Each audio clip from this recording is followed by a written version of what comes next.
Hello friends, welcome back to our channel tuition academy. मैं विजीत लेकर आया हूँ फिजिक्स की अगली क्लास। आज से हम क्लास 12th की फ़िज़िक्स स्टार्ट करने जा रहे हैं। आज हमारा सबसे पहला लेक्चर है, तो चलिए शुरू करते हैं फिज़िक्स की आज की क्लास। तो आज की क्लास का सबसे पहला टॉपिक हमारा है आवेश, इलेक्ट्रिक चार्ज। ठीक है, ये चीज़ हमने 10th वाले में भी पढ़ी थी थोड़ी सी, लेकिन उतना डीप नॉलेज नहीं लिया था।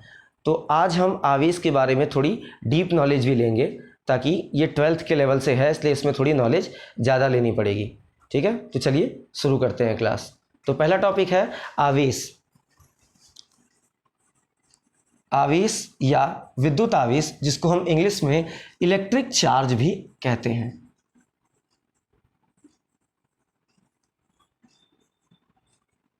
चूँकि इसकी डेफिनेशन हम लोगों ने पिछली 10th की क्लास वगैरह में पढ़ रखी है, इसलिए इसको हम जल्दी से ख़त्म करते हैं और बाकी की आगे की चीज़ों पे ज़्यादा फोकस करेंगे। तो आवेश क्या होता है? किसी भी वस्तु या किसी भी पदार्थ का वह गुण जिसके कारण वह विद्युत या चुंबकीय क्षेत्र में एक बल का अनुभव करता है, विद्युत आवेश कहलाता है। ठीक है, इंग्लिश में कहें तो charge is a property of a material by virtue of which it experiences a force in electric field as well as magnetic field. ठीक है, it is denoted by small q, मतलब इसको स्मॉल q से प्रदर्शित करते हैं। कहीं कहीं आप इसको कैपिटल q से भी प्रदर्शित किया हुआ देखेंगे, कहीं कहीं कैपिटल q से करते हैं, कहीं कहीं स्मॉल q से करते हैं। आप दोनों से इसको डिनोट कर सकते हैं। ठीक है, q क्या होता है? फॉर्मूले के बेस में जो q होता है वो होता है n into e, where n क्या है? n जो है नंबर ऑफ इलेक्ट्रॉन्स, मतलब इलेक्ट्रॉनों की संख्या, और e क्या है? एक इलेक्ट्रॉन पर आवेश, जिसके बारे में हम पहले भी जानते हैं कि e की वैल्यू कितनी होती है, 1.6 into 10 to the power -19 coulomb. Hindi में कूलाम, इंग्लिश में इस तरह लिखते हैं कूलाम। ठीक है, तो यहाँ तक तो हम पहले भी पढ़ चुके थे। इसके बाद हम जानते हैं टाइप्स ऑफ चार्ज। ठीक है, हमारे जो चार्ज होते हैं वो नॉर्मली दो टाइप के होते हैं, दो टाइप के होते हैं। पहला होता है पॉजिटिव चार्ज और दूसरा होता है नेगेटिव चार्ज। मैं शॉर्टकट में लिख रहा हूँ इसको, क्योंकि इसके बारे में हम पहले भी पढ़ चुके हैं। ठीक है, तो एक होता है पॉजिटिव चार्ज और एक होता है नेगेटिव चार्ज। ठीक है, पॉजिटिव चार्जेस के एग्जाम्पल जो हैं ये भी हम लोग जानते हैं। इसके एग्जाम्पल क्या हो गए? हमारे प्रोटॉन हो गया, ठीक है, और अल्फ़ा पार्टिकल्स हो गए। ये हमारे क्या होते हैं? पॉजिटिव चार्ज के एग्जाम्पल होते हैं। अल्फ़ा पार्टिकल पे 2 प्रोटॉन के बराबर चार्ज होता है। ठीक है, और नेगेटिव चार्जेस के लिए इलेक्ट्रॉन हो गया, बीटा पार्टिकल हो गया, ये सारी चीज़ें जो होती हैं ये क्या होती हैं हमारी? ये हमारे नेगेटिव चार्जेस होते हैं। ठीक है, तो आज हम एक्स्ट्रा क्या जानने वाले हैं इसके बारे में? यहाँ तक तो ये सारी चीज़ें हमने पहले भी पढ़ रखी हैं क्लास 10th में। तो आज हम इसमें एक्स्ट्रा क्या जानने वाले हैं? आज हम जानेंगे मेथड ऑफ चार्जिंग। ठीक है, आवेशन के प्रकार क्या होते हैं, तरीके क्या होते हैं आवेशन के, मतलब किसी भी चालक को, किसी भी कंडक्टर को हम कैसे चार्ज कर सकते हैं, उसकी कुछ तरीके होते हैं। बिना सोर्स से कनेक्ट किए हुए हम कैसे इसको चार्ज कर सकते हैं। ठीक है, उसके बारे में जानेंगे हम आज। तो चलिए जानते हैं मेथड ऑफ चार्जिंग के बारे में, कि हम अपने चालकों को, मेटल्स को, कंडक्टर्स को कैसे चार्ज कर सकते हैं। ठीक है, हमारे पास हेडिंग क्या है हमारी? Method of charging. ठीक है, मतलब आवेशन के तरीके। ठीक है, आवेशन के तरीके हमारे पास क्या क्या हैं? देखिए, किसी भी कंडक्टर को चार्ज करने के हमारे पास 3 तरीके हैं। पहला तरीका होता है जिसको हम हिंदी में कहते हैं चालन और इंग्लिश में कहते हैं कंडक्शन मेथड। ठीक है, कंडक्शन मेथड क्या होता है? ठीक है, हम क्या करते हैं, मान लिया हमारे पास एक ऑब्जेक्ट है जिस पे कुछ चार्ज है, मान लिया पॉजिटिव चार्ज है कुछ, और एक दूसरा ऑब्जेक्ट है जिस पे हमारे पास क्या है, कोई भी चार्ज नहीं है, ये क्या है, न्यूट्रल है, इस पे जो चार्ज का अमाउंट है वो क्या है, 0 है। ठीक है, अगर हम इन दोनों को एक दूसरे से टच कराते हैं तो ये जो से मान लिया हमने क्या कर दिया, इन दोनों को एक साथ टच करा दिया, ये हमारा पहले से पॉजिटिव था और इस पर कोई चार्ज नहीं था, तो जैसे ही हम इसको टच कराएंगे तो जिस ऑब्जेक्ट पे कोई चार्ज नहीं था उस पर भी क्या हो जाएगा, उस पर भी एक चार्ज आ जाएगा जो क्या होगा, हमारा सेम टाइप का होगा, जैसा ये हमारा पहले वाला चार्ज है बिल्कुल सेम टाइप का ये भी होगा, पॉजिटिव चार्ज ही होगा। अगर ये पॉजिटिव है तो दूसरा भी पॉजिटिव होगा, और अगर ये निगेटिव है तो दूसरा भी क्या होगा, निगेटिव ही होगा। ठीक है, चलिए बढ़ते हैं दूसरे मेथड की तरफ। तो दूसरा मेथड हमारा क्या है, दूसरा मेथड है हमारा प्रेरण, जिसको इंग्लिश में क्या कहते हैं, इंडक्शन। ठीक है, दूसरा तरीका है आवेशन का, जो दूसरा तरीका है चार्जिंग का, उसको क्या कहते हैं, हम हिंदी में कहते हैं प्रेरण, इंग्लिश में कहते हैं इंडक्शन, इंडक्शन मेथड। ठीक है, इसमें हम क्या करते हैं कि जब दो प्लेट्स होती हैं, ठीक है, और एक हमारा पूरी तरह से चार्ज होता है और दूसरा वाला कंप्लीटली चार्ज नहीं होता, मतलब दूसरे वाले पे कोई भी चार्ज अवेलेबल नहीं होता है। जैसे मान लिया हमारे पास कोई एक प्लेट थी, ये इस तरह से, जिसको हमने क्या कर दिया था, पॉजिटिवली चार्ज कर दिया था पहले से, और यहाँ एक दूसरी प्लेट थी हमारे पास जिस पे कोई भी चार्ज नहीं था। तो जब हम इन दोनों को बहुत नज़दीक रखते हैं तो क्या होता है, इंडक्शन मतलब प्रेरण की वजह से हमारे दूसरे वाले प्लेट पर एक अपोजिट चार्ज जनरेट हो जाता है। मतलब अगर हमारे पहले वाले प्लेट पर पॉजिटिव चार्ज है तो दूसरे वाले प्लेट पर क्या हो जाएगा, दूसरे वाले प्लेट पर निगेटिव चार्ज आ जाएगा, और अगर पहले वाले प्लेट पर निगेटिव चार्ज है तो दूसरे पे पॉजिटिव चार्ज आ जाएगा।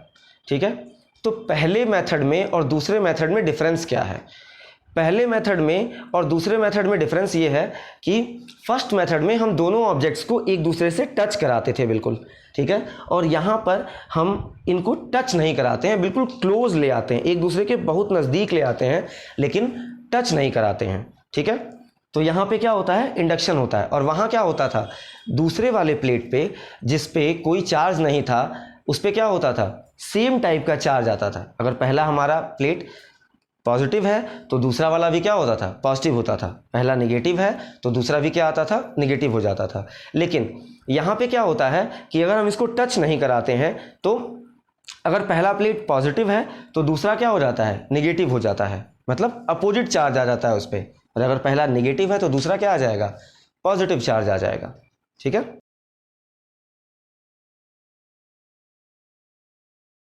आशा करता हूँ आपको दो तरीके पता चले होंगे और समझ में आए होंगे। ठीक है, तो चलिए बढ़ते हैं तीसरे मेथड की तरफ। हमारा जो तीसरा मेथड है आवेशन का, चार्जिंग का जो तीसरा मेथड है, उसको बोलते हैं हम, हिंदी में कहते हैं घर्षण और इंग्लिश में कहते हैं फ्रिक्शनल मेथड। ठीक है, क्या है, तीसरा मेथड है, हिंदी में कहते हैं घर्षण, इंग्लिश में क्या कहते हैं, फ्रिक्शन। ठीक है, फ्रिक्शन मेथड।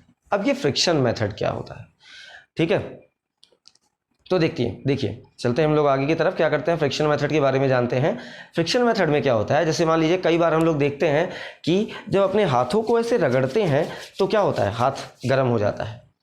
ठीक है, या किसी भी कंडक्टर को जब हम एक दूसरे से रगड़ते हैं, मतलब एक के ऊपर एक क्या रब करते हैं, तो क्या होता है, जो दूसरा वाला होता है कंडक्टर वो भी क्या होता है, चार्ज हो जाता है।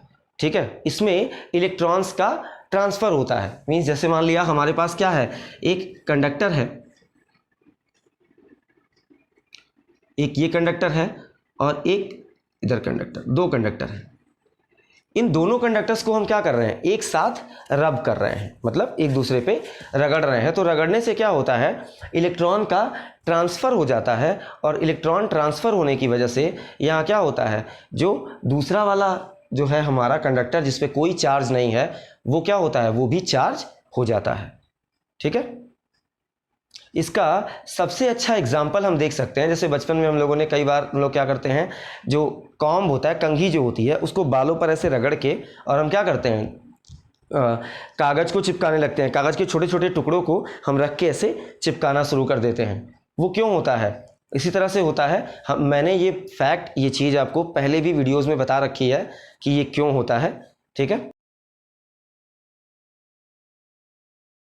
तो अभी तक हम लोगों ने चार्ज पढ़ लिया, आवेश पढ़ लिए, आवेश के प्रकार पढ़ लिए, अब और उनको आवेशित करने के मतलब चालकों को आवेशित करने के 3 तरीके भी पढ़ लिए। अब हम अपने 12th के चैप्टर फर्स्ट के सबसे इंपॉर्टेंट टॉपिक के बारे में जानने जा रहे हैं, जो है कुलाम्स लॉ, कुलाम का नियम। ठीक है, तो अगला टॉपिक हमारा क्या है, कुलाम का नियम।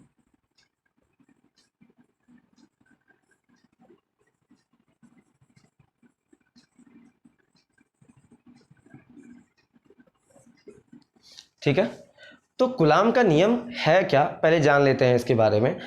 कुलाम एक बहुत फेमस साइंटिस्ट थे। उन्होंने बताया था कि जब भी कोई 2 स्थिर बिंदु आवेश, ठीक है, स्थिर बिंदु आवेश मतलब कोई फिक्स्ड पॉइंट चार्जेस, ठीक है, मतलब चार्जेस जो होने चाहिए वो क्या होने चाहिए, बहुत छोटे होने चाहिए, बिल्कुल पॉइंट के आकार के। जैसे हम एक पॉइंट लगाते हैं इस तरह से, बिल्कुल पॉइंट के आकार के, बहुत छोटे साइज में होने चाहिए और वो फिक्स्ड होने चाहिए, स्टेशनरी होने चाहिए, एक जगह से वो मतलब रोटेट नहीं करने चाहिए, कहीं मूव नहीं करने चाहिए। तो अगर कोई भी 2 चार्जेस, 2 फिक्स्ड पॉइंट चार्जेस अगर हम एक दूसरे से कुछ स्मॉल r डिस्टेंस पर रखे हैं, जिनकी क्या है, जिन पे चार्ज का अमाउंट क्या है, Q1 और Q2, मैग्नीट्यूड जो है चार्ज का वो क्या है, Q1 और Q2 है, तो इनके बीच में एक बल कार्य करता है, एक फोर्स लगता है, जिसको हम क्या कहते हैं, स्थिर वैद्युत बल, इलेक्ट्रोस्टैटिक फोर्स कहते हैं। ठीक है, इसको हम क्या कहते हैं, F से डिनोट करते हैं। एक बार फिर से जान लेते हैं कुलाम का नियम। सबसे पहले हिंदी में जान लेते हैं, फिर इसके बाद इंग्लिश में भी बताऊंगा। ठीक है, तो कुलाम का नियम क्या है कि जब भी कोई 2 स्थिर बिंदु आवेश एक दूसरे से स्मॉल r दूरी पर रखे होते हैं, तो इनके बीच एक बल कार्य करता है, जिसको हम क्या कहते हैं, स्थिर विद्युत बल कहते हैं। ठीक है, देखिए इसको रटने की जरूरत नहीं है, बिल्कुल आप डायग्राम से एकदम क्लियर समझ सकते हैं, और एक बार समझ लेंगे तो बहुत लंबे टाइम तक आपको ये चीज़ याद रहेगी। ठीक है, तो एक बार फिर से बताते हैं क्या होता है। जबकि कोई 2 स्थिर बिंदु आवेश एक दूसरे से स्मॉल r दूरी पर रखे होते हैं, तो उनके बीच एक बल कार्य करता है, जिसको हम क्या कहते हैं, स्थिर वैद्युत बल कहते हैं। अब इसी की डेफिनेशन इंग्लिश में बता देता हूं कि when 2 fixed point charges are placed at small r distance from each other, then they experiences a force which is called electrostatic force. ठीक है, it is denoted by capital F, इसको हम capital F से प्रदर्शित करते हैं। ठीक है, अच्छा ये तो कुलाम्स का लॉ हो गया, कुलाम का लॉ हो गया। लेकिन इसके बाद इन्होंने क्या किया था, इस फोर्स के लिए एक फॉर्मूला भी दिया था, जिसके बारे में, जिसका डेरिवेशन हम करेंगे, छोटा सा डेरिवेशन है 3-4 लाइन का, इसका डेरिवेशन भी करेंगे। ठीक है, कुलाम ने क्या बताया था कि ये जो फोर्स होता है वो इन दोनों चार्जेस के मैग्नीट्यूड के, मतलब परिमाणों के गुणनफल के अनुक्रमानुपाती होता है। मतलब इन दोनों पॉइंट चार्जेस के मैग्नीट्यूड्स के मल्टीपल के डायरेक्टली प्रोपोर्शनल होता है। ठीक है, सबसे पहली बात कुलाम ने ये बताई थी। दूसरी बात इन्होंने बताई कि यही सेम फोर्स जो होता है, इलेक्ट्रोस्टैटिक फोर्स, वो इन दोनों चार्जेस की बीच की डिस्टेंस के, बीच की डिस्टेंस क्या है, r, डिस्टेंस के स्क्वायर के इन्वर्सली प्रोपोर्शनल होता है, मतलब व्युत्क्रमानुपाती होता है। ठीक है, इसको हम क्या बना लेते हैं, इक्वेशन नंबर 2। ठीक है, अब हम क्या करते हैं, इन दोनों को कंबाइन करते हैं। ठीक है, इक्वेशन 1 और 2 को कंबाइन करेंगे तो F इज प्रोपोर्शनल टू क्या हो जाएगा, Q1 Q2 upon R square. ठीक है, अब देखिए, कोई भी फॉर्मूला जो हम पढ़ते हैं वो प्रोपोर्शन के साइन के साथ नहीं पढ़ते हैं, ना ये अनुक्रमानुपाती या व्युत्क्रमानुपाती के चिन्ह के साथ नहीं पढ़ते हैं, हम हमेशा उसको इक्वल मतलब बराबर के चिन्ह के साथ पढ़ते हैं। ठीक है, तो हम क्या करेंगे, यहाँ पे प्रोपोर्शन का साइन हटा के एक इक्वल का साइन लगा लेंगे। लेकिन जैसे कि किसी भी काम को करने का एक प्रॉपर तरीका होता है, एक प्रॉपर रूल होता है, उसी तरह से इसको रिप्लेस करने का भी एक रूल होता है। जैसे ही हम प्रोपोर्शन का साइन हटा के इक्वल का साइन लगाते हैं तो हमको यहाँ पर एक कांस्टेंट ऐड करना पड़ता है, और ये कांस्टेंट हर जगह क्या होता है, अलग अलग होता है, अलग अलग फॉर्मूले में अलग अलग होता है। यहाँ जो कांस्टेंट ऐड करते हैं वो होता है small k, Q1 Q2 upon r square. ये कूलाम का लॉ है। ठीक है, अब जैसे कि पहले की क्लासों में हमने पढ़ा होगा कि भाई कांस्टेंट जो ऐड करते हैं उस कांस्टेंट की कुछ ना कुछ वैल्यू भी होती है, तो इस कांस्टेंट की भी वैल्यू होगी। ठीक है, तो इस कांस्टेंट की जो वैल्यू होती है उसको हम यहाँ पे डिनोट कर लेते हैं, देख लेते हैं कैसे है। ठीक है, ये जो स्मॉल k होता है इसकी नॉर्मल वैल्यू होती है 1/4 pi epsilon not, epsilon not. ठीक है, और इसकी जो वैल्यू होती है वो होती है 9 × 10⁹ और इसकी यूनिट होती है न्यूटन मीटर स्क्वायर पर कूलाम स्क्वायर। ठीक है, ये इसकी क्या होती है, यूनिट होती है। ठीक, और यहाँ एप्सिलॉन नॉट क्या है, एप्सिलॉन नॉट इसको क्या बोलते हैं, एप्सिलॉन नॉट। यहाँ जीरो बना होता है तो एप्सिलॉन नॉट बोलते हैं, और अगर यहाँ जीरो नहीं बना होता नीचे तो क्या बोलते हैं, इसको एप्सिलॉन बोलते हैं। और ये एप्सिलॉन का हिंदी में नाम क्या होता है, हिंदी में इसका नाम होता है निर्वात की विद्युतशीलता, निर्वात की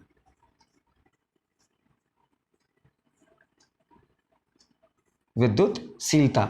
इसको इंग्लिश में कहते हैं परमिटिविटी ऑफ फ्री स्पेस।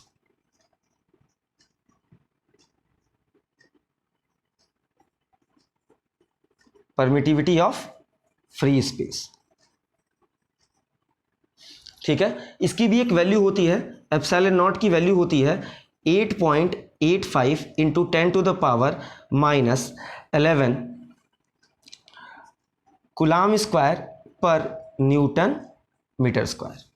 ठीक है, अक्सर इसकी वैल्यू पूछ देता है, कभी यूनिट पूछ देता है बोर्ड के एग्जाम में, तो ये बोर्ड के पर्पज से बहुत इंपॉर्टेंट है, इसकी यूनिट अक्सर पूछ देता है ऑब्जेक्टिव क्वेश्चन में। ठीक है, क्लियर है। इसके अलावा एक पॉइंट और आता है, अभी तक हम लोगों ने क्या किया था कि Q1 और Q2 जो दो चार्जेस लिए थे उनके बीच में कोई भी मीडियम अज्यूम नहीं किया था। मीन्स इसके बीच में हमने क्या माना था कि एयर होगा, अगर कोई भी मीडियम नहीं होगा तो क्या होगा, एयर होगा। लेकिन अगर हम क्या करें, इसके बीच में एक मीडियम रख दें, इन दोनों चार्जेस के बीच में क्या कर दें, एक कोई मीडियम रख दें। ठीक है, तो यहां पर फॉर्मूले में चेंज क्या आएगा, इस कूलाम्स लॉ के फॉर्मूले में चेंज क्या आएगा, जो चेंज आएगा वो केवल k की वैल्यू में चेंज आएगा।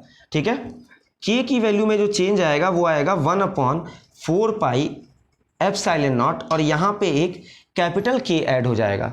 ठीक है, ये कैपिटल क्या है, ये कैपिटल K जो है ये होता है मीडियम कांस्टेंट बोलते हैं इसको एयर के लिए, फॉर एयर मतलब वायु या निर्वात के लिए ये जो कैपिटल K होता है इसकी वैल्यू क्या होती है, 1। इसीलिए देखिए यहाँ पे हमने कोई भी वैल्यू नहीं रखी थी। ठीक है, क्योंकि हमने यहाँ पे पहले क्या अज्यूम किया था कि यहाँ पे एयर का मीडियम है।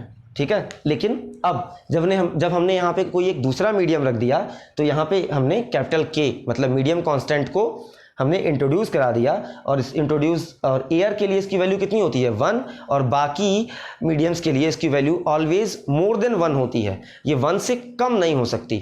मिनिमम वैल्यू इसकी 1 होती है, जो कि एयर या वैक्यूम के लिए मतलब वायु या निर्वात के लिए होती है। ठीक है, तो आशा करता हूं कि यहाँ तक चीज़ें आपको समझ में आई होंगी, और अगर वीडियो अच्छा लगा हो तो लाइक करें, कमेंट करें और अपने दोस्तों के साथ शेयर भी करें। अगर आपके कोई डाउट्स हैं तो आप नीचे कमेंट में दे सकते हैं, और हम उसको सॉल्व करेंगे, अगली वीडियो में उसको सॉल्व करने की कोशिश ज़रूर करेंगे। ठीक है।